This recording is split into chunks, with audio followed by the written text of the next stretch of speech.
오늘 주 앞에 나와 예배를 모이신 여러분에게 그리스도의 은혜와 평강이 충만할 수 있기를 축복합니다. 텍사스에 있는 교회입니다. 그 교회 이름은 Sutherland Spring Church. It's the First Baptist of Sutherland Spring Church입니다. 그러니까 서덜랜드 지방에 있는 제1침례교회입니다. 자그마한 지역, 서로 숟가락까지 다 아는 지역, 500명도 안 되는 농촌 지역이고 한 50여 명이 예배하는 자그마한 교회니까 그들 가운데 따뜻한 형제의 사랑은 넘치고 또 하나님 예배하는 기쁨이 있는 그런 교회입니다. 생각도 못한 일이죠. 생각도 못한 일이 벌어진 겁니다. 정말로 미국 사회에서 총기로 인한 살인사건, 이것은 뭐 종종 나오는 일이지만 교회 예배당 안에서 그와 같이 예배하는 아름다운 순간에 참혹하게 총기 난사가 이루어져서 그런 많은 비극적 일이 벌어질 줄은 생각도 못한 일이었습니다. 텍사스 주로선 처음 있는 일이었고 또 미국 전체로서도 드물게 예배 중에 있는 일이었다라고 얘기합니다. 그 전주에 그 교회를 담임하던 목사님 포미로이라는 목사예요. 프랭크 포미로이가 그 전주에 참 하나님의 섭리로 이 설교를 합니다. 그것은 잠언서 3장에 있는 말씀이었어요. 한번 열어볼까요? 잠언서 3장.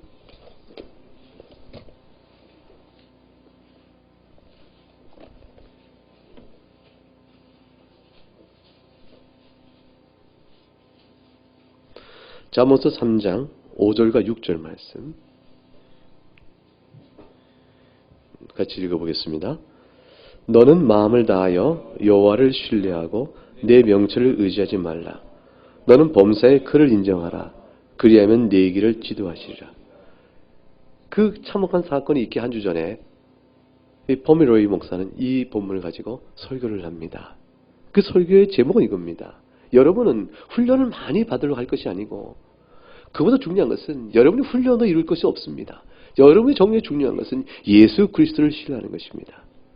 이것이 그들의 설교, 그의 설교의 요점이었고 제목이었습니다. 그리스도를 신뢰하라. 여러분 인생을 살다 보면 업앤다운이 있습니다. 어떨 때는 잘 될 때가 있고 어떨 때는 푹 꺼질 때가 있는 겁니다. 여러분 인생을 살다 보면 우리가 모퉁이를 돌아가야 되고 커브길을 돌듯이 모퉁이를 빙빙 돌아가야 할 때가 있습니다. 힘들 것입니다. 어떨 때 인생 중에는 모든 일이 잘 되는 것처럼 힘을 받아 막 달려갈 때도 있지만 어떨 때는 그냥 브레이크 딱 걸려서 천천히 답답하게 갈 때도 있고 빨리 가야 할 때도 있고 느리게 가야 할 때도 있습니다. 그러나 그 모든 어떤 일에도 여러분 잊지 마시기 바랍니다. 하나님을 신뢰하시고 그를 의지해야 합니다. 이 그분이 말하고 있는 요점이었어요. 그분은 모터사이클 타는 걸 아주 좋아해요. 오토바이를 좋아하는 거죠. 오토바이를 타고 좋아하니까 이분이 오토바이에 한 예를 들게 됩니다. 오토바이 타고 쫙 달려갈 때 똑바로 달려갈 때 평탄이랄 때는 문제 없습니다. 그러나 오토바이 길이 어디 그렇습니까? 항상 굽이 이렇게 이렇게 커브를 돌아야 될 일이 있습니다. 그럴 때 오토바이가 커브를 돌 때 그때 오토바이는 기울어집니다. 기울어질 땅이 가까워지고 몸이 수그러지니까 불안해지고 힘들어지는데 그때 나는 믿는 게 있습니다. 오토바이가 돌아가는 회전과 각도와 물리적인 작용에서 나는 이 오토바이가 땡겨 넘어뜨리는 힘도 있고 중력도 있겠지만 그러나 이걸 반대로 잡아주는 구심력이 있기 때문입니다. 오토바이를 다시 쓰지 않도록 붙드는 구심력의 그 균형을 유지하면서 나는 마음 놓고 이 회전을 돌아갑니다. 여러분 인생 중에 여러분이 돌아가야 할 그때가 있을 때 그때 여러분을 끝까지 붙드는 구심력이 있습니다. 그것이 누구십니까? 하나님입니다. 하나님을 의지하십시오. 하나님의 명철과 그의 도우심이 여러분 붙들어줄 테니까 여러분은 여러분의 삶을 의지하지 마시고 주님을 의지하시기 바랍니다. 그게 여러분 그분의 설교였어요. 그리고 이렇게 말합니다. 여러분 인생의 목적은 무엇입니까? 인생의 목표는 뭘까요? 평온입니까? 태평입니까? 평안입니까? 그러나 그 평정과 평안과 태평과 그것은 인생의 목적이 아닙니다. 왜냐하면 인생은 항상 굽은 길이 있고 돌아가는 길이 있고 이렇게 업앤다운이 항상 있기 때문입니다. 그래서 만약 여러분 인생 중에 평온이 평정이 여러분 인생의 목표라면 여러분 이 목표를 결코 이루지 못하는 인생을 살 것입니다. 인생 중에는 업앤다운이 있습니다. 그러므로 여러분은 여러분 손을 모아서 항상 하나님 앞에 준비해야 될 마음이 있습니다. 그것은 뭐냐면 내 인생의 목표는 어떠한 일이든지 그리스도만을 의지하는 데 있다. 그것이 여러분의 목표여야 됩니다. 여러분 인생의 목적은 내가 한평생 살아간 뒤에 얻은 것이 무엇일까? 내가 어떤 일을 가든지 그리스도와 함께 걸었다. 그리스도만으로 그 인생을 두 분의 설교였습니다. 그분에겐 딸고 사랑했죠. 그 딸아이가 오토바이를 아빠 뒤에 딱 타고 딱 등 잡고 타기를 참 좋아하고 그걸 아주 드라이브를 같이 즐깁니다. 바람은 차게 다가오고 하나님 만드신 창조의 경외심을 그든 시골 지역이니까 쭉 다니면 자연의 풍광을 다 보면서 마음껏 딸과 정을 나눕니다. 무척 좋아하고.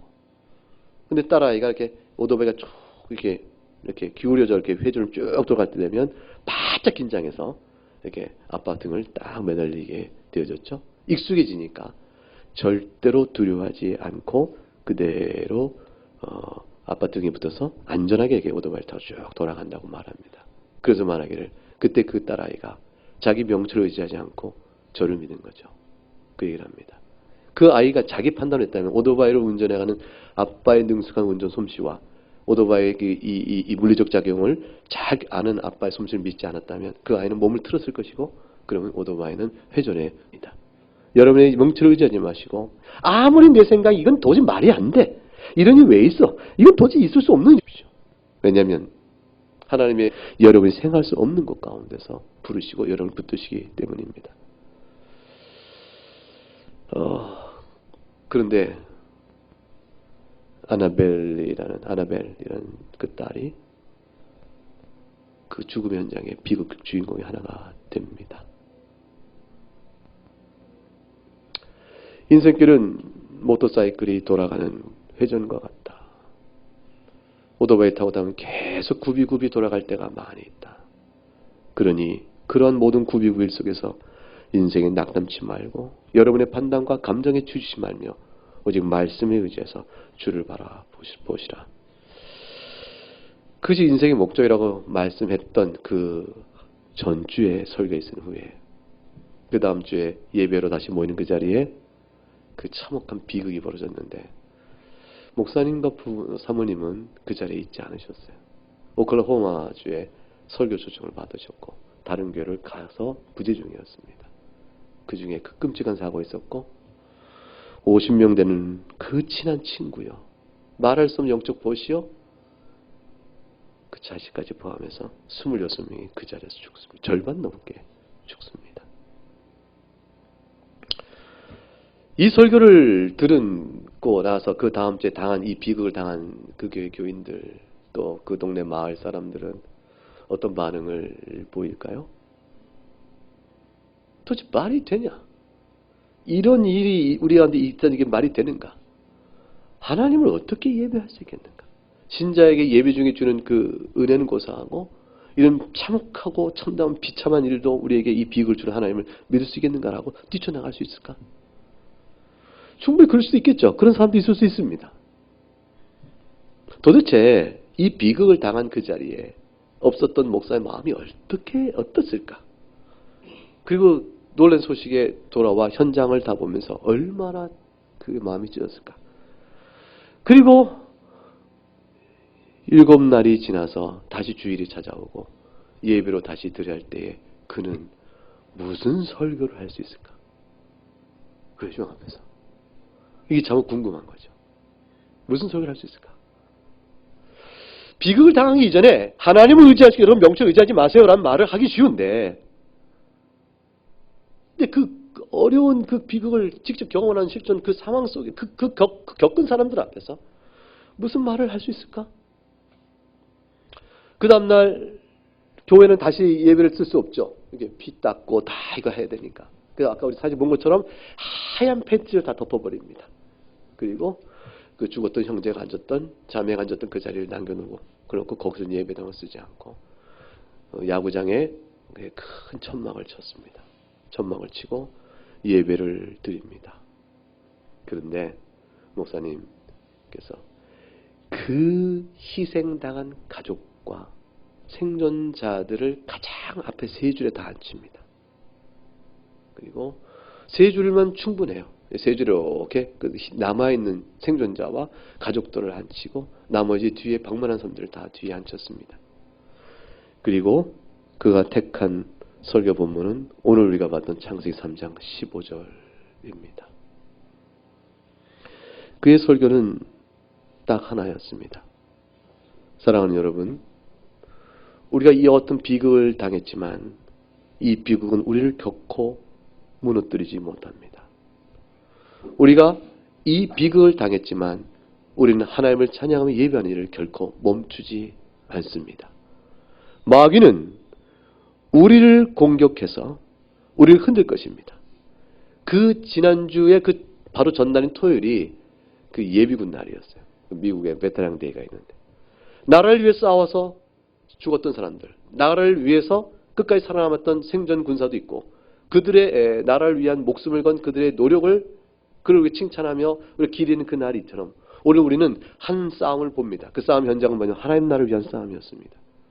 저들이 무엇을 했는가? 지난주에 당했던 이 비극의 우리 형제와 자매들은 하나님 나라를 위하여 무엇을 무기 들고 싸우지 않은 것 같았으나 예배하며 살아온 그 자체가 싸움이었는데 그 싸움의 자리에서 그들은 비극을 당했습니다. 그러나 내가 여러분께 분명히 말할 것은 뭐냐면 지금 우리는 보이지 않지만 지금 우리는 함께 예배드리지 않고 있지만 그러나 그들은 살아있습니다. 그 말에 전부 아멘하는 거죠. 그들은 살아있고 그들은 지금 천국에서 예수 그리스도와 함께 춤을 추고 있을 것입니다. 여러분 그걸 믿으시기 바랍니다. 그것이 그의 설교의 내용이었습니다. 하나님께 영광을 돌려드릴 것이며 우리 모두가 어떤 형태의 공격을 받더라도 하나님께 영광을 돌려야 합니다. 마귀는 이와 같은 공격으로 우리를 하나님에서 끊어낼 것이라고 생각합니다. 그러나 우리는 결코 끊어지지 않습니다. 왜냐하면 그리스도께서 이미 승리하셨기 때문입니다. 우리는 오히려 이 싸움을 계속해 나갈 것입니다. 우리에게는 힘이 있습니다. 우리는 선택할 수 있는 자유가 있죠. We have freedom and the power to choose good and evil. 굿과 오와 이불이에요. 선과 악 가운데 선택할 우리 힘이 있습니다. 그럼 어느 편을 쓰시겠습니까? 어느 편을 쓰시겠습니까? 지금 이 자리에서. 그 젊은이는 학살한 사람 26살 먹은 젊은이였어요.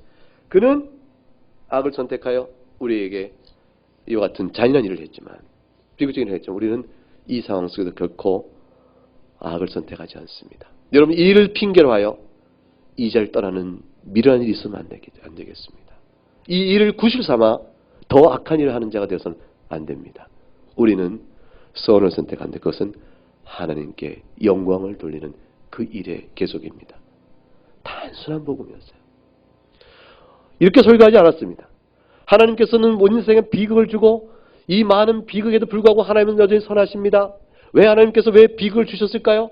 이와 같은 모든 신학적 논쟁적 이런 비극에도 불구하고 하나님이 왜 여전히 선하다고 말할 수 있을까요? 철학적 논쟁 이런 논쟁과 신학거리를 자료를 삼아서 그걸 풀어내지 않았습니다. 그냥 단순히 선포한 것이죠. 우리는 죽으나 살아있는 자요. 그리고 우리의 선택은 지금도 계속 모여 하나님께 예배하며 여전히 예배하는 것입니다. 이와 같은 비극이 교회에 있었는데 어느 단체가 그 비극을 당하고 그 단체가 계속할 수 있겠냐고요. 요즘 그거 해석하면 어느 기관이 그 비극을 당하고 계속 그 기관이 유지될 수 있을까? 그래서 사랑하는 여러분 제1침례교회 서덜랜드 스프링 처치는 계속됩니다. 우리는 하나님 예배하는 일을 결코 멈추지 않습니다. 선택을 하십시오. 그리고 이렇게 말합니다. 여러분 가운데서 이 비극을 당한 이때쯤에 예수 그리스도만이 생명의 복음이라는 사실 또는 그리스도인이 예배하는 모습을 보고 혹 여러분이 감동을 받아서 아니면 또는 불쌍한 마음에 참다운 마음에 우리를 위로하려고 이 자리에 오신 분이 있을지 모릅니다. 그러나 여러분에게 얘기 말합니다. 감정으로 서 있지 마십시오. 오늘 오신 그 걸음이 그리스도의 은혜를 깨닫 다음에도 다시 오시고 다음에도 다시 오셔야 합니다. 그게 살 길이기 때문입니다. 감정적 위로를 구하는 자들이 아니에요. 얼마나 당당한지 몰라요. 우뚝 섰어요. 그렇게 얘기합니다. 여러분 감정으로 이 사건을 보지 마십시오. 말씀 앞에 서서 그리스도의 생명인 줄을 붙드셔야 합니다. 그의 설교 요지는 불과 20분도 안 되는 설교였습니다. 그날 순서가 많았기 때문에. 그러나 내용은 그런 정도의 내용으로 설교가 이루어졌습니다. 우리는 슬픔과 이생 사는 인생의 슬픔과 예수 그리스도의 은혜에 관한 내용을 의식하면서 지금 17번째 오늘의 설교를 이어져 갑니다. 오늘로서 그 주제와 관한 설교는 뭐 어떤 복음을 설교해도 어떤 복음을 설교해도 사실은 그 주제죠. 사실은. 그렇지만 그 주제의식한 설교 본문은 오늘로 마지막을 합니다. 이 마지막 때에 사실 오늘 본문은 서덜랜드 스프링 처치의 그 제1침례교회 그 내용, 그 사건이 우리에게 주는 의미는 실로 실제적 적용에서 매우 큽니다. 저주가 이 세상에 임한 것입니다. 아담과 하와가 타락한 이후에 이 세상에는 저주가 임했습니다. 아담과 하와에게 죽음의 저주가 내렸습니다. 하나님께서 하나님의 형상을 만들어 놓고 말씀하십니다. 너는 흙이니 흙으로 돌아갈 것이라. 그것은 저주 중에 저주였던 것입니다. 생명나무 과실을 따먹을 수 있는 행복을 우리에게 주셨는데 영원한 생명을 잃어버린 채 죽음을 맛봐야 하는 상황이에요. 그리고 육신과 영혼이 부서져 버리는 것을 경험해야 하는 것입니다. 그리고 아무 가치 없는 것 같은 메마른 흙덩어리로 우리가 변해야 되는 것입니다. 생명이 사망으로 옮긴 겁니다. 그것이 우리에게 임한 저주였습니다. 하나님과의 화평의 관계에서 멸망의 진노의 상태로 옮겨져 버린 것입니다. 그것이 저주였습니다. 여인에게 임해서 임신하는 고통, 남편을 너희가 원하지만 남편은 오히려 너를 다스리는 남편과의 긴장과 갈등의 관계, 또 아담에게 말해서 노동의 평생의 수고를 하여 겨우 입을 붙이고 먹고 살아는 이 노동의 저주, 땅의 저주, 이 모든 것들은 다 사실 죽음으로 모아지는 거예요. 죽음의 저주가 이 땅에 임한 것입니다. 저주가 임한 이 땅에서 살 길이 어디 있겠는가? 아담이 하와를 얼마나 원망했을까요? 하나님께서 말하자 네가 어디 있냐 그러자 당신이 내게 준 저 여자가 먹게 한 열매를 내가 먹었습니다. 이렇게 얼른 하나님 앞에서 핑계를 댄 것처럼 아담에게서 하와는 그야말로 원망과 저주의 대상, 미움의 대상, 원망의 대상이 알 수가 없죠. 그런데 이들의 범죄로 인해 임했던 저주가 임했을 때 아담은 하와에게 뜻밖의 이름을 줘주게 되어집니다. 인생의 이 문업과 힘듦에도 불구하고 아담이 하와에게 줘준 이름은 생명이었어요. 왜냐하면 오늘 본문에 보게 되면 20절에 아담이 그의 아내 이름을 하와라 불렀으니 그는 모든 산자의 어머니가 됨이더라 그랬습니다. 하와를 가리켜서 모든 산자의 어머니여 당신 생명이여 라고 이름을 줘준 겁니다. 도대체 어떻게 그럴 수 있었을까요? 제가 아담이었으면 당신은 사망의 애미요 저주요 이렇게 이름을 줬을 것 같아요. 당신 때문에 이 온 세상과 우리에게 저주가 임했으니 저주를 불러온 여자의 화를 불러온 여자로다 이렇게 이름을 줬을 것 같아요. 근데 아담은 뜻밖의 생명이라 모든 산자의 어머니라 이름을 줬습니다. 도대체 왜 그랬을까요? 무엇을 통해서 그렇게 보았을까? 그것은 15절 때문입니다. 성경 15절 다시 한번 같이 읽어볼까요? 내가 너로 여자와 원수가 되게 하고 내 후손도 여자의 후손과 원수가 되게 하려니 여자의 후손은 내 머리를 상하게 할 것이요 너는 그의 발꿈치를 상하게 할 것이라 하시고 그랬습니다. 여자와 뱀으로 하여금 원수가 되게 한다 해서 여자와 마귀와의 원수 관계 끊임없는 싸움이 있을 것을 말씀합니다. 그리고 여자의 후손이 뱀의 후손의 머리를 상하게 한다 했으니 여자의 후손은 직접적으로는 예수 그리스도를 가리키는 것이요 그분을 통해 이루어질 구원의 역사를 가리키는 것이고 그러기 때문에 우리에게는 소망이 있음을 아담은 이 약속을 통해서 봅니다. 하나님께서 말씀하신 창세기 3장 15절은 모든 구원의 출발점이 되어지는 복음 중에 복음의 첫 시작이라 해서 원복음이라고 말씀을 우리가 신학자들이 풀어갑니다. 그런데 그것이 여자와 도대체 무슨 관계가 있을까?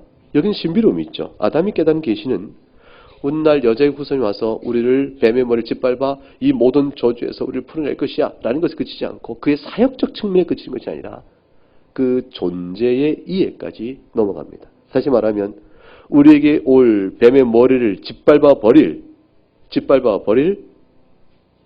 그 여자의 후손이 어떤 존재인가를 아담이 거기까지 내다보게 됩니다. 그래서 하와를 가리켜서 산자다, 산재엄이다 이렇게 일컫게 되어집니다. 이것은 다시 육신의 자녀를 낳는 것, 육신의 자녀를 생산하는 그러한 자체를 말한 것이 아닙니다. 이 말씀의 실적인 성취와 실현은 요한계시록 12장에서 우리가 보게 됩니다. 성경을 열어봅니다. 요한계시록 12장.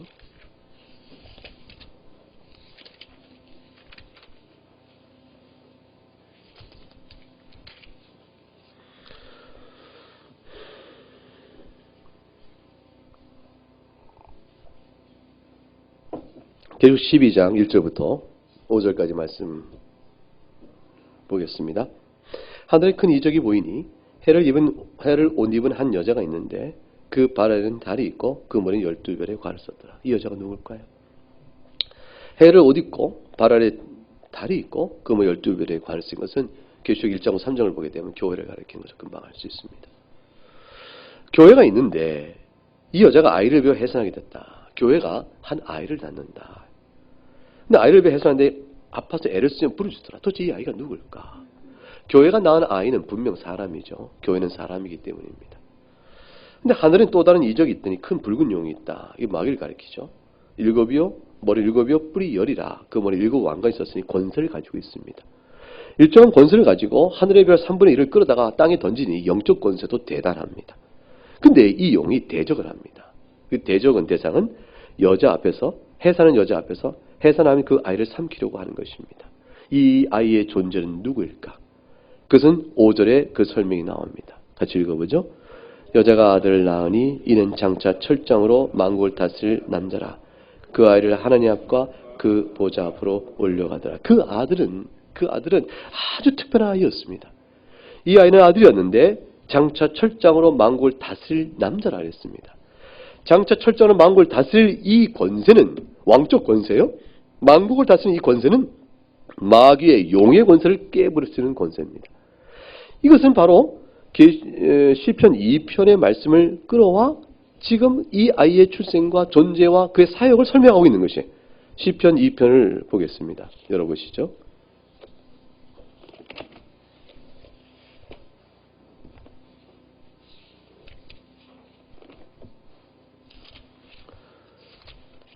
시편 2편 7절부터 9절 말씀을 같이 읽어보겠습니다.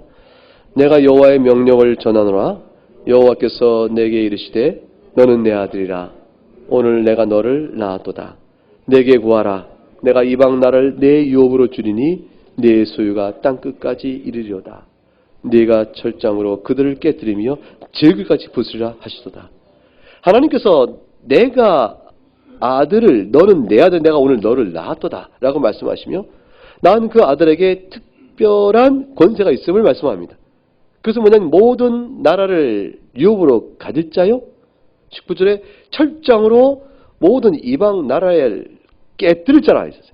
이 이방 나라를 깨뜨리면 뭐냐면 사실 2장 1절에 어찌 이방 나라들이 분노한 민족들이 헛되이를 꾸미는가 라는 그 이방 나라입니다. 그러니까 하나님 나라의 대적자예요. 그것이 구약의 이스라엘 백성뿐 아니라 민족적 혈통적으로 이방에 속한다 할지라도 그에 상관없이 영적으로 하나님 나라를 대적하는 모든 자를 가리켜 말하는 것이죠. 하나님 나라를 대적하는 그들을 철장으로 깨뜨려 버리는데 그 깨뜨린 권세의 힘이 질그릇을 철장으로 깨듯이 그냥 산산조각나는 겁니다. 이 힘 앞에 당할 자 없고 거슬 자가 없으니 음부의 권세가 교회를 못 쓴다는 것에 토대가 되는 것입니다. 예수님께서 교회를 내가 세울 것이라 말씀하시고 음부의 권세가 결코 교회를 이기지 못한다 말씀하실 때 그 뜻은 교회가 구하고자 하는 자를 구하고자 했을 때 음부가 방어하지 못한다 그 뜻이에요. 음부의 공격적 권세에 따라 교회가 방어적인 것이 아니고 반대입니다. 교회가 교회를 통하여 하나님이 택한 자를 불러내시는 일을 함에 있어서 교회를 통해 하나님의 영광을 받고자 그의 백성을 불러 모음에 있어서 마귀가 하나도 빼앗기지 않으려고 놓치지 않으려고 이건 다 조절 있는 자죠 내게 속한 자라 하고 그 영혼을 막 가둬두려고 아무리 애써도 음부의 권세 곧 문을 뜻하거든요.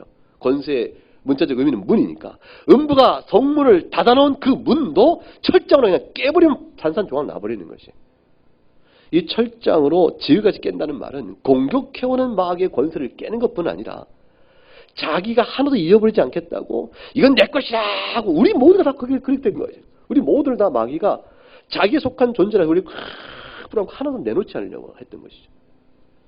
그 권세를 그 하늘나라의 그 아들 철장으로 깨부숩니다. 음부의 방어적 대문은 그 철문이 아무리 두꺼워도 질그릇 깨듯이 예수 그리스도 철장으로 그냥 산산조각을 내어주고 주께서 가서 택한 영혼을 끌어옵니다. 내 것이라, 내 것이라 끌어내와서 우리가 여기에 지금 와 있습니다. 왕적 권세죠. 이 아들은 아주 특별한 존재입니다. 너는 내 아들이라 내가 너를 낳았다. 이 말은 예수 그리스도의 신성을 설명하는 중요한 요절입니다.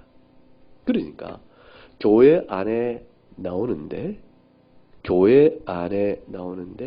근데 그분이 하나님이 낳은 아들이 되어지는 아주 특별한 지위를 갖는 분. 신비로운 것이죠.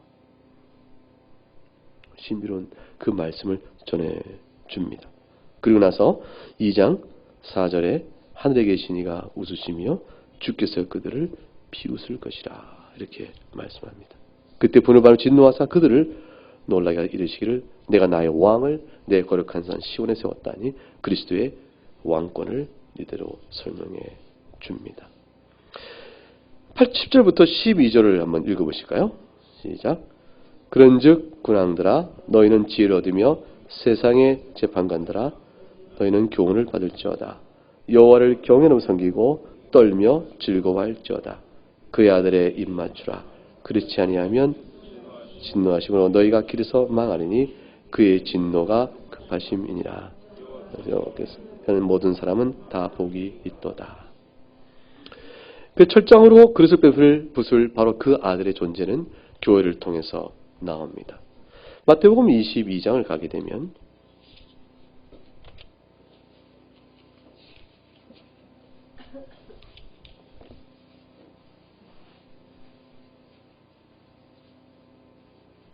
마태복음 22장에 예수님께서 바로 이 사실을 우리에게 설명해 줍니다. 41절 바리새인들이 모였을 때 예수께서 그에게 물으시되 너희는 그리스도에 대하여 어떻게 생각하느냐? 누구의 자손이냐? 대답하되 다윗의 자손이이다. 이르시되 그러면 다윗이 성령이 감동되어 어찌 그리스도를 주라 칭하여 말하되 44절부터 46절까지 읽어보시기 바랍니다. 주께서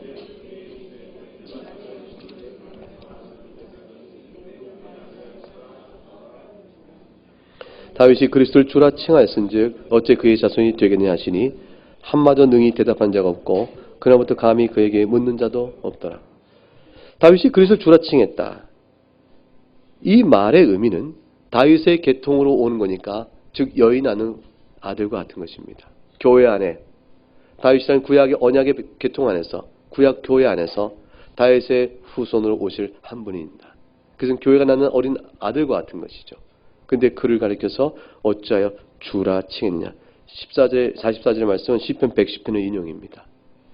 어떻게 해서 그를 주께라고 하나님께라고 고백했을까? 존재의 신비를 너희가 아느냐고 묻는 것이죠. 시편 2편에서 너는 내 아들을 낳았다는 말과 어찌하여 다윗이 그 자기 후손자를 가리켜 내 주라고 일컫느냐는 말은 서로 연결돼 갑니다. 오실 예수 그리스도의 신성의 의미를 우리에게 드러내 줍니다. 이사야 9장에 가게 되면 이것이 더욱더 뚜렷하게 드러납니다. 이사야서 9장 978쪽 성경 어간에 있습니다. 이사야서 9장 6절과 7절 말씀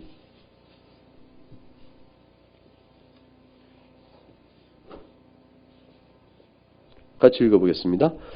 이는 한 아기가 우리에게 낳았고 한 아들을 우리에게 주신 바 되었는데 그에게는 정사를 메었고 그의 이름은 기묘자라 모사라 전능하신 하나님이라 영존하시는 아버지라 평강의 왕이라 할 것임이라. 그 정사와 평강의 더함이 무궁하며 또 다윗의 왕자와 그의 나라에 군림하여 그 나라를 굳게 세우고 지금 이후로 영원히 정의와 공의로 그것을 보존하실 것이라. 만군의 여호와의 열심히 이를 이루시리라. 하나님 열심을 이루실 때가 참에 우리에게 주신 바 된 그 아기가 우리에게 낳는데 그 아기는 누구냐면 정사를 메었으니 권세를 가진 자요 기묘자니 모든 지혜를 가진 자요 신비로운 자요 모사니 그의 모든 뜻대로 이룰 자요 그 계획이 있고 지혜가 있는 것이죠. 근데 그분이 전능하신 하나님이라 그랬어요. 그분이 영존하신 아버지라 그랬어요. 전능하신 하나님 영존하신 아버지는 오직 신성에만 볼 수 있는 말인데 그가 바로 그런 존재입니다. 그가 평강의 왕입니다. 샬롬을 주실 참된 왕입니다. 누구십니까? 다윗의 왕자의 뒤를 이을 바로 그분. 이 모든 말씀 속에서 주님은 여자가 낳은 후손이 철장으로 질같이 그들을 깨어부술 것이라는 권세를 통해서 우리에게 교회 안에 사람으로 오시나 그러나 본래 하나님 신분을 드러내 줍니다. 그거를 아담이 본 거죠. 그러니 하와에서 몸에서 날짜인데, 근데 하와에서 몸 날짜가 저주 아래 있을 자에 불과하지 않겠어요? 우리가 저주를 받았으니 당신의 몸에서 난 자도 또한 저주받을 자, 저주받을 자, 대대로 저주를 이어갈 자라. 당신은 저주를 낳을 자라. 저주의 어미요. 이렇게 붙여야 될 마땅한 그 이름을 생명의 어미로 바꿔버려요. 산자라 바꿔버려요. 창세기 3장 15절에 여자의 후손이 뱀의 머리를 짓밟기를 그 승적 권세의 내용이 뭔지를 본 겁니다. 그 여자의 뱀의 머리를 짓밟을 여자의 후손이 누군가를 본 것이죠. 당신의 몸을 따라 낳을 자요. 우리의 인류의 혈통을 따라 올 자지만, 따라 사람이지만 더 이상 저주의 자식이 아니요. 이 저주 자식 계통 속에서 뜻밖의 생명의 자식이 나올 거예요. 생명의 사람이 나올 것이라. 사람으로 오시나 참 하나님이신 분. 참 사람이시나 참 하나님이신 그분. 그분이 오실 것을 내다보고 하와를 산재옴이라 그 봅니다. 이제 소망을 바라본 겁니다. 예수 그리스도 안에 주시는 모든 저주를 걷어버릴 소망을 본 겁니다. 그래야 이름이 하와 산자 이런 의미를 갖게 된 겁니다. 아담의 고백은 결국 이런 것이죠. 나는 당신을 통해서 저주가 아닌 사망이 아닌 생명을 바라봅니다. 당신의 태여, 당신의 자궁을 통해서 온 세대, 하나님의 이름을 부르는 온 세대에 생명을 나눠줄 구세적 올 것을 난 지금 미리 바라봅니다. 이것은 우리 때문이 아니요, 우리를 향해 주심받은 하나님의 약속 때문인데 3장 15절 기억하는 것이죠. 하나님께 주신 맹세요, 하나님께 우리에게 주신 사랑이요, 하나님께 주신 언약이니 이것은 결코 의심할 바가 아니요 강력한 것이니 내가 이것을 믿고 당신의 이름을 생명 이렇게 이름을 부릅니다. 결국 아담은 저주의 세상 속에서 소망 하나를 바라봤습니다. 그 소망은 그리스도뿐이었습니다. 그러니 그가 한 인생을 믿음 가운데 살 수가 있었던 것입니다. 히브리서 11장에 그래서 모든 믿음의 선진 계열 속에서 살다가 죽고 믿음을 따라 죽고의 아담의 이름도 등장하는 겁니다. 우리가 그 은혜를 입고 같은 인생을 살아갑니다. 이 저주받은 인생은, 이 저주 아래에 있는 인생은 신자라 할지라도 이 저주의 인생의 고난과 환난과 슬픔을 결코 피할 수는 없습니다. 우리는 환난을 피할 수가 없습니다. 아까 봤던 그 교회 목사님 뭐라고 설교하셨어요? 인생은 업앤다운이 있다. 그랬어요. 결코 평안과 안정과 아무 고난이 없고 아무 슬픔이 없는 인생을 여러분 인생의 목표요 꿈으로 가졌다면 여러분 그 꿈은 깨진다 그랬어요. 그 꿈은 결코 여러분 이루지 못할 꿈이에요. 그건 환상이에요. 그 꿈을 약속하면 그건 마귀예요. 네가 나한테 한 번만 절하면 온 세계 영광과 보화를 다 주겠다 그랬죠. 거짓입니다. 하나님께서 우리 인생을 그렇게 다뤄가지 않으시는 것이에요. 하나님께서 우리에게 업 앤 다운을 주시는 겁니다. 우리에게 굽어갈 길을 주시는 것이에요. 천천히 갈 길을 주시고 기어갈 때 주시고 뛰어갈 때 주시는 겁니다. 예수님께서 이 세상이 기뻐할 때가 온다 그랬어요. 그러나 너희는 곡하고 애통할 때가 온다고 그랬습니다. 너희는 근심할 때가 온다고 그랬습니다. 그러나 너희는 근심할 것이나 그러나 기억하라. 도리어 그 근심이 기쁨이 될 것이라. 예수님께서 승천하시기 전에 제자들에게 그렇게 말씀하십니다. 주님께서 이루신 십자가의 사역과 당신이 이루실 부활의 사역의 내용이 어떤 의미인가를 십자가에 죽기 전에 제자들에게 일깨워 주시는 것이죠. 내가 십자가에 당하여 죽을 때 세상은 기뻐할 것이요 너는 곡할 것이다. 그러나 그 곡과 애통이 도리어 기쁨으로 바뀔 것이다. 왜냐하면 십자가에 이루실 놀라운 구원자 사실 사역은 모든 저주를 걷어내고 우리가 바라볼 새하늘과 새 땅에 영광의 때를 주잖아요. 그걸 주시기 때문에 너희는 도리어 기뻐할 것이다. 지금은 너희가 근심할 것이다 하셨어요. 내가 다시 너희를 볼 것이니 너희 마음이 기쁠 것이요 너희 기쁨은 빼앗을 자가 없다. 내가 너에게 이 모든 것을 이룬 것은 요한복음 16장 33절에 이렇게 말씀합니다. 너희로 내 안에서 평안을 누리게 하려니라. 우리가 그리스도에 누리는 평안은 세상 가운데 누리는 평안이 아니에요. 오직 그리스도 안에서 누리는 평안입니다. 밖은 어떻게 해요? 요동을 칠 것이에요. 밖은 요동을 칠 겁니다. 노아의 방주 안에서는 평안이 있을 수 있겠죠. 방주 바깥은 물결과 바람과 파도가 칩니다. 그 가운데 있는 세상 소리 속에서 방주 안에서 누리는 평안이 그리스도 안에서만 누리는 평안이에요. 그리스도 안에서 누리는 평안은 우리에게 결코 환난을 당한다 할지라도 담대할 수 있는 이유를 주는 것입니다. 주님이 그래서 이렇게 말씀하셨어요. 너희로 내 안에서 평안을 누리게 하려 함이라. 그렇게 말씀하시고 세상에서 너희가 환난을 당할 것이라 했습니다. 그러나 내가 세상을 이겨노라. 넌 담대하라 그러셨어요. 우리가 일정 기간 동안 한평생 나그네 길 사는 동안에 세상 속에 살 인생인 것을 아시는 것이죠. 우리는 이 세상 속에 살아가는 자들이요. 세상 바깥 사는 자들이 아닙니다. 인생이 겪을 많은 어려움과 슬픔과 죄로 인한 고통은 말할 것도 없고 죄가 짓지 않고 의의 길을 가라도 의로 인해서 핍박도 있고 아니 의와 죄의 문제가 아니라 애매하게 당하는 고난과 환난도 참 많은 것입니다. 이 모든 환난이 당하게 되어지면 마귀는 우리에게 득다 달려들어서 이렇게 하죠. 이렇게 얘기하죠. 이 환난은 네가 하나님에서 끊어진 자요? 네가 그리스도에서 버려진 자요? 네가 하나님 나라를 부인해야 될 충분한 이유다. 제일 침례교회. 이 당한 교회 안에 있는 비극은 예배 때 이런 일이 있다니. 여러분이 예배를 드리지 않고 불순종하며 하나님의 말씀에서 패역했을 때 이 일을 당했다면 하나님의 공의 심판을 받아야 마땅한 거란 내가 더 인정하겠다. 그러나 하나님 앞에 지금 예배할 때 아닌가. 성령의 감동과 인도함 따라 하나님을 찬양하며 우리를 도우시고 보호하시고 하나님은 언제나 선하십니다. 찬양했던 그 찬송. 하나님은 언제나 선하십니다. 언제나 좋으신 분. 그 찬송하며 막 마음이 뜨거워지고 막 감격하고 그 자리에. 그 자리에 당했던 이 참혹한 비극은 하나님이 계신 걸 설명하냐 하나님이 안 계신 걸 설명하느냐. 계신다면 하나님 너희를 사랑한다고 설명하느냐 아니면 하나님 너희를 증오하고 있음을 저주하고 있음을 말하는가. 증거, 이 증거는 뭐냐. 이 증거는 무엇을 증거하는가? 마귀는 그렇게 얘기한단 말이죠. 환난은 고통과 아픔은 하나님을 너희가 떠난 자라는 걸 말해주는 거예요. 많은 이들이 자신이 당한 개인적 슬픔과 아픔과 허물 또는 곤란함과 궁핍 이런 등등을 들어서 하나님을 떠납니다. 마귀는 그렇게 우리를 끌어내고 싶은 것이죠. 그런데 그리스도 안에 있는 참된 백성은 그리스도 안에서 평안을 누립니다.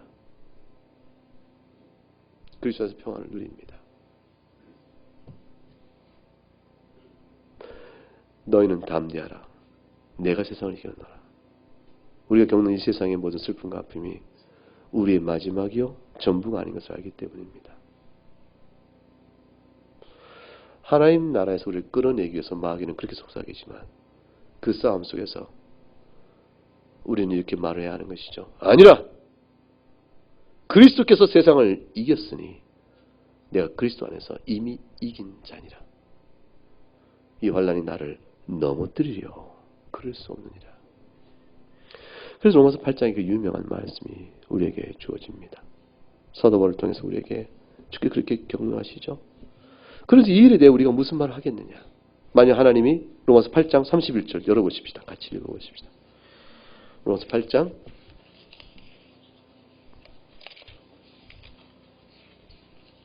31절. 그런즉 이 일에 대해 우리가 무슨 말하리요? 만약 하나님 우리를 위하시면 누가 우리를 대적하리요? 하나님이 우리 편인데 누가 우리를 대적하여 우리를 끌어내겠는가? 하나님이 얼마나 우리 편인 줄 아는가? 32절 읽어보시죠.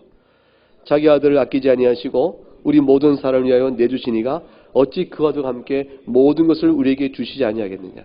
하나님께서 우리에게 그 아들을 내어줬다는 얘기는 우리에게 필요한 모든 선한 것을 다 주신다는 것을 말하지 않느냐. 내가 예수 믿고 그 외에는 받은 게 없다 이렇게 말하지 말라는 것이죠. 내가 예수 믿는 거 외에는 받은 게 뭐가 있나 세상에? 내가 예수 믿는 거 외에는 돈도 없네. 예수 믿는 거에 내가 건강도 없네. 예수 믿는 거 나면 나 은사도 없네. 예수 믿는 나면 세상을 살아가는데 참 슬퍼. 행복도 없어? 예수 믿는 것 빼고는 아무것도 받은 게 없네. 이렇게 말하지 말라는 것이. 이 모든 것들은 이미 받은 것이라. 하나님께서 우리에게 정하시고 주기를 원하셨던 선한 것들은 이미 주우신 것이라. 그러니 그것이 환난일지라도 하나님 그것을 통하여 너에게 선을 갚아주시기 위해 주신 것임을 잊지 말라는 것입니다. 마귀는 환난은 미우며 증오여 저주라고 말할 때 도리어 성경 뭐라고 말하냐면 너희가 당한 환난은 하나님의 선하심 안에서 선한 것이라고 말씀하시는 것이에요. 고난당한 것이 오히려 도리어 내 유익이 됐다. 그래서 내가 그의 율례를 배웠다. 이렇게 말하죠. 왜 하나님께서 그리스도 믿은 자를 바로 천국으로 데려가지 않으실까요? 가장 간단한 이유는 세상이 놀랄까 봐 그래. 예수만 믿으면 사라져버리면 세상에 예수 믿는 사람이 참 없어질까 봐. 예수만 믿으면 죽는 거예요. 그러니 누가 그 예수님 믿으려고 하겠어요. 예수 믿고 아멘 하고 내가 예수를 세례 받으면 그 자리에서 쓰러져 죽고 세례 받을 때만 계속 쓰러져 죽고 이렇게 되면 세상에 다 놀라 아무도 예수 믿지 않을 거 아닙니까? 그러니까 하나님 그냥 안 두셨다. 이게 신학자들의 얘기입니다. 이게 정말 고도의 신학 깊은 사설 끝에 나오는 얘기예요. 이거 말이 안 되죠? 근데 말이 되기도 합니다. 또 하나는 뭐냐면 우리로 하여금 하나님이 정하신 분량만큼 인생의 분깃을 받고 사는데 그 모든 걸 통해서 하나님의 사랑과 우리를 향한 긍휼과 십자가에 베푸신 사랑의 크기와 규모를 깊이 알도록 하시는 거예요. 그 훗날에 주님 뵐 때 하나님 참 좋으신 분입니다. 하나님 저 주님 찬송합니다. 이렇게 하는 고백을 받아내시는 거예요. 우리 인생은 각각 다양하지만 다양한 인생살에서 같은 고백을 신자에게 받아요. 신자가 한 목소리 모여서 주님을 찬송하잖아요. 여러분 찬송할 때 저 사람은 하나님을 찬송하는 열을 찬송해요. 하나님 제가 받은 은혜가 더 크니. 이렇게 비교적으로 찬송하는 사람이 어디 있어요? 똑같은 원리입니다. 오히려 이해를 못하죠. 야, 저 사람 참 믿음 좋구나. 저 사람 당한 환난을 아는데. 서덜랜드 스프링 교회 제일 침략의 슬픔과 비극을 내가 아는데 저들이 오늘도 예배가 주님을 찬송하는구나. 거기에 비하면 우리 나그네 교회는 비할 바가 없는 평안과 위로 가운데 있는데 우리가 찬송을 못하나? 누가 더 찬송을 뜨겁게 할까요? 누가 더 영광을 바라보고 하나님께서 주신 은혜를 더 찬송할까요? 저들은 아는 거예요. 고백적인지 알아요. 함께 있어서 피살당했던 그 자들의 슬픔 영혼들이 지금 우리에게 보면 슬프지만 그리스도와 함께 춤추고 있다는 걸 믿고 의지하면서 가슴이 뜨거워진 겁니다. 내 평생에 여지껏 다투었던 삶의 작은 사소한 일에 대한 갈등과 아픔과 그런 것들은 더 이상 예의거리가 안 되는 것을 아는 것이죠. 무엇으로 내가 세상을 하나 불평하고 살겠는가? 알게 된 거죠. 그래서 그들의 눈에는 뜨겁고 고난과 슬픔의 인생을 살아갈 만한 그리스도 소망을 더 단단히 붙들게 되어집니다. 우리의 고난은 다 그렇게 만드는 것이. 한번 그 비극을 당한 그 교회가 어지간한 슬픔에 어지간한 비극이 흔들릴까요? 이 사람아, 이런 일도 있었어. 그 정도야. 군대 갔다 온 사람이 뭘 못하겠냐? 그게 남자들의 배짱이 있습니다. 군대도 갔다 오는데 뭘 못하겠냐? 힘든 일을 해봤다는 거죠. 주님 우리에게 큰 슬픔을 겪은 이후에는 어지간한 슬픔은 넉넉히 허리케인을 뚫고 온 배가 선장이 이제 운전에 육성한 거죠. 작은 파도는 잘 넘어가는 겁니다. 그래서 주님만을 바라보게 하시는 겁니다. 30년 살다가 주의 나라 간 사람과 같은 인생에 같은 때 출생했는데 100년을 살다가 주의 나라 온 사람과 누가 더 행복할까요? 양면이 다 있을 것 같습니다. 30년 살다가 세상을 하나님 나라에 간 사람은 자기보다 70년 세월 뒤에 온 사람이 안타까울 거예요. 고생 많이 하다 왔다. 그렇게 늦게 왔냐? 뭐하러? 그래서 자기는 젊어서 30대에 죽게 불러오신 것을 그때는 슬퍼하고 자기가 당한 이렇게 질병으로 그랬다 쳐봐요. 자기가 30세에 당하는 질병의 고통을 이해할 수 없었겠죠. 하나님 나는 아직 젊습니다. 저는 아직 할 일이 많습니다. 주님 어찌 저를 데려가십니까? 주님 안 됩니다. 안 됩니다. 왜 그렇게 했던 많은 이유가 있을 것이에요. 사랑하는 사람 둬야 되고 자식이 있다면 자식 하나 두고 가야 되고 견딜 수 없는 아픔과 이해할 수 없는 하나님의 섭리에 괴로웠을 겁니다. 그러나 일단 눈을 감고 난 그 순간에 돌아서는 순간에 바로 이 땅에 누렸던 영생을 바로 시작합니다. 영광 가운데 거할 때 살아있는 사람에 대한 모든 것은 하나님의 주권적 섭리 가운데 그들에게 선을 베푼다는 사실을 알죠. 남겨진 젊은 아내가 어찌 살 것인가? 하나님의 섭리 가운데 그 인생을 붙든다는 걸 아는 거죠. 남겨진 어린 자식이 어떻게 살 것인가? 하나님의 섭리 가운데 그를 붙들어갈 걸 아는 거죠. 그거를 천국 가면 훤히 보는 거죠. 주께서 선하시니 붙드실 것이라. 그러니 죽기 전에는 그 시달릴 때는 하나님 내게 어찌 이런 주십니까? 라고 외쳤겠지만 인생을 마감한 뒤에는 전혀 다른 세계 안에 들어가게 됩니다. 그리고 정말로 긴 세월 지나고 나니까 하나님 보호시 가운데 그도 살고 또 살게 되는 걸 봅니다. 고난도 있겠고 슬픔도 있고 결핍도 있고 아픔도 있겠죠. 그러면 100세를 살다 온 사람을 만나게 되면 수고 많이 했다 이렇게 이해하겠죠. 그렇다고 해서 살아가는 오늘 인생이 의미가 없다는 건 아닙니다. 그 100세에 천국에 이르는 사람은 30대 먼저 간 친구에게 뭐라고 얘기하겠습니까? 자네는 그동안 호강했겠네. 나 고생 많이 하고 왔네. 그러나 자네가 모르는 비밀인데 나는 알아. 자네가 먼저 떠나가는 70년 세월 동안 내가 어떤 일을 겪은지 아나. 내가 뭐하러 자네 인생을 참 많이 부러워했었네. 그럴 것이에요. 자신이 고난을 당할 테니까. 고난 없는 인생 없다니까요. 나도 자네처럼 그때 일찍 갔더라면 좀 나았을걸? 이런 생각을 해보게 됐었네. 그러나 그 일을 통해서 나는 주님을 더욱더 알았네. 자네 그거 아나? 에이 난 지금 뵙고 있는데 그런가? 그러나 내 고백을 들어보게. 산 자나 죽은 자나 오래 산 자나 먼저 죽은 자나 그리스도 아닌 자에게는 그리스도 안에서 평안이 있는 겁니다. 세상에 두는 것이 아니에요. 우리에게는 엄밀한 의미에서 슬픔은 없습니다. 엄밀한 의미에서 우리는 그리스도 안에서 오직 평강이 있을 뿐입니다. 그래서 읽어보죠. 아까 어디까지 읽었죠? 33절부터 읽어보세요. 33절과 34절 같이 읽어봅니다. 누가 능히 하나님께서 택하신 자들을 고발하리요? 의롭다 하시는 하나님이시니 누가 정죄하리요? 죽으실 뿐 아니라 다시 살아나시는 그리스도 예수시니 그는 하나님 우편에 계신 자요 우리를 위하여 간구하신 자니라. 우리를 위하여 죽으시고 우리를 의롭다 하실 뿐만 아니라 살아계셔 부활하셔서 지금 하나님 우편에 계시면서 그 다음 하시는 일이 뭐라고 되어 있어요? 34절 맨 마지막에 우리를 위하여 뭐 하신다고요? 간구입니다. 예수 그리스도의 기도에 응답받지 않는 게 어디 있겠습니까? 그리스도께서 우리를 위해 간구하시니 우리가 넉넉히 주의 나라에 임할 수 있으며 넉넉히 세 팔을 거슬려 헤쳐갈 수 있는 겁니다. 그러니까 낙원이나 항구에 거의 닿을 때까지 어떤 파도가 일어나도 헤쳐갈 수가 있는 겁니다. 왜 그렇죠? 주님 우리 붙들고 계시잖아요. 이렇게 간구가 계시고. 그러니 어떤 비극이 있어도 어떤 슬픔이 있어도 우리는 그로 인해서 영혼을 마귀에게 뺏기지 않습니다. 누가 우리를 그리스도의 사랑에서 끊으리요? 환난이나 곤고나 박해나 기근이나 적신이나 위험이나 칼이다. 여러분 인생에 환난이 있습니까? 여러분 인생에 곤고함을 당하고 계십니까? 여러분 박해를 경험하셨어요? 여러분 굶어 죽은 기근이 있습니까? 헐벗어서 아무것도 입을 것만큼 헐벗어 아무것도 입을 것이 없을 만큼 그렇게 벗겨짐을 당했습니까?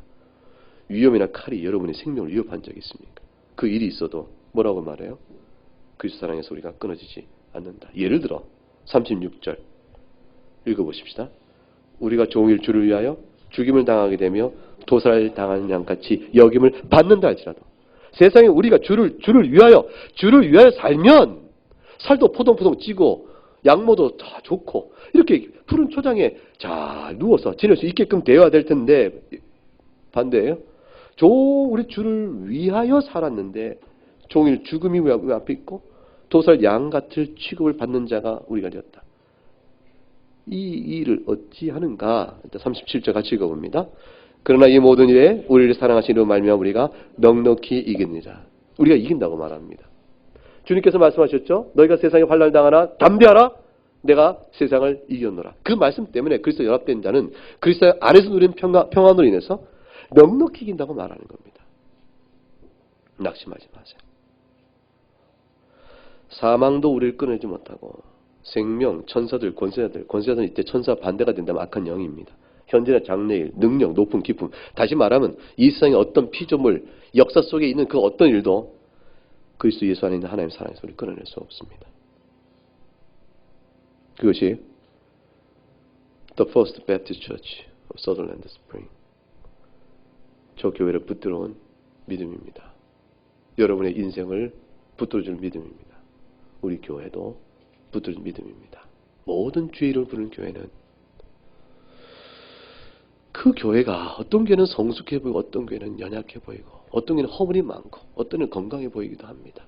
그래서 참 이상한 것은 교회로 존재하는 한 그 속에 하나님의 택한 백성들은 그 교회 때문에 이 찬송과 이 믿음 가운데 견디어 감치는 것이에요. 회개하라 하는 것도 사랑하시는 것이에요.